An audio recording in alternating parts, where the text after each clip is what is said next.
नमस्कार जय जगन्नाथ जय माँ लक्ष्मी बंधु मैंने आज सुदशा व्रत समस्ते जानी था सुदशा व्रत मैक्सिमम 90 ରୁ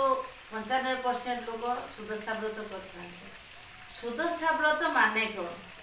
सुदशा व्रत माँ माने माँ परम लक्ष्मी जहाँ प्रति कृपा रही था एवं तार सुदशा जार दशा बा निजर ग्रह सबु प्रकार माने शांत होती माँ लक्ष्मी कृपा करी सुदशा व्रत जे व्रत जो नारी माने करती जहाँ घरे माँ पूजार्चना कराए ता प्रति माँ निश्चित भाव सदय हुंती केवे खाद्य वस्त्र बासगृहर अभाव न थाए माँ निश्चित भाव प्रति सदय होता वर प्रदान कर तेणु बंधु मैंने आम समस्ते एका माने एका हुई समस्ते माँ पूजार्चना करवा तार सुदशा व्रत हो कि माणवसा गुरुवार हो समस्त प्रकार आम पालन करवा माँ आशीर्वाद ग्रहण करवा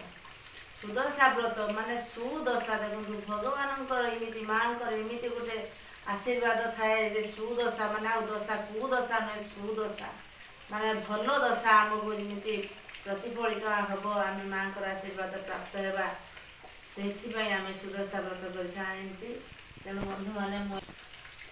आज हूँ विजयादशमी कि विजयादशमी बहु वर्ष तले विजयादशमी आउ सुदशा व्रत एका संगे पड़ा कि बहुत वर्ष तले आज यही व्रत पड़ी यह अति सौभाग्यर कथा आज ये व्रत समस्ते नुआ व्रतधारी मैंने करेंगे एवं जो मैंने व्रत छाड़ी थे से आज व्रत पुणी आरंभ कर माँ पूजार्चना कर माँ पाखु सिद्धि लाभ करेंगे तेणु बंधु मैंने देखो मोरी सुदशा व्रत मु माँ आशीर्वाद भिक्षा करुँची माँ सब बेले मो प्रति सदय एवं मोर घर परिवार समस्त प्रति माने आशीर्वाद प्रदान करूँ जमी मोर परिवार सब बेले एमती हस खुशी देखो